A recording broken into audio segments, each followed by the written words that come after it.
There was no panic. I think, it was a long trip to go back down there and to get the job done. But at the end of the day, the guys didn't panic and they just stayed the course, and we ended up getting the job done. So it was a good character series for us, and showed that even if we lose a couple in a row, that it's best of 7 for a reason. We have a young team, kind of similar to last season as well. Same exact thing happened. It wasn't one of those things where we wanted to make that return trip to Orlando, but we're a confident bunch on the road, and it's good to face some adversity and come out on top. So we know we can win close games, especially on the road and in situations that probably aren't so favorable. Obviously, dropping 2 in a row is something that we don't want to do the rest of the way, but we learned a lot. We learned a lot of close games, and we found a way to win some of them, which is important, and we're going to need to do more of that the rest of the way. Well, they're very similar to what we've seen in Orlando. They've got some very skilled forwards, one line that's a very skilled line, another line that's pretty physical and can contribute offensively, and some defensemen that are pretty mobile and big. So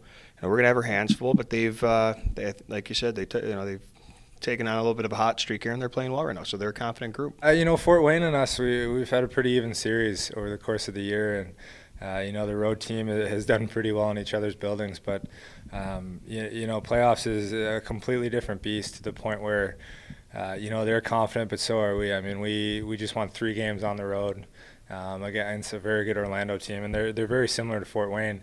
In the fact, smaller, skilled forwards rely on their transition game a lot. And, I think playing Orlando in the first round helped prepare us for Fort Wayne. I think it's more focused on us. I don't think we need to change too much. Obviously, a few adjustments here and there about Fort Wayne, but, we just need to keep doing what we're doing, do the little things right, which we did throughout most of the last series. If we can continue to do that, I think we're going to be successful. It's something that we weren't prepared for, to be honest. Nobody was expecting it coming in as the 5 seed. Now we're the top seed left in the Eastern Conference. I'm sure that hasn't happened too many times before, but it's good for us. It provides a little more rest.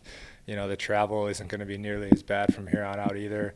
And, just knowing that, there's basically one road trip per series the rest of the way here is kind of a confidence booster, knowing that we get that extra rest at home. We've had the best road record in the league, so it's an enigma why sometimes we struggle at home, but, we have to eventually just kind of turn the page on that and find a way to win at home. And it's a lot easier to be at home in your own bed, eating your own food, doing your own home cooking, than having to worry about being on the road, and a lot more distractions. At home, you have a lot more control over your schedule and your itinerary, and so hopefully we can take advantage of that in this series. Anytime you can get home ice and stay at home as much as possible, I think it's an advantage. And the fans have been great here, so hopefully that'll continue throughout the playoffs.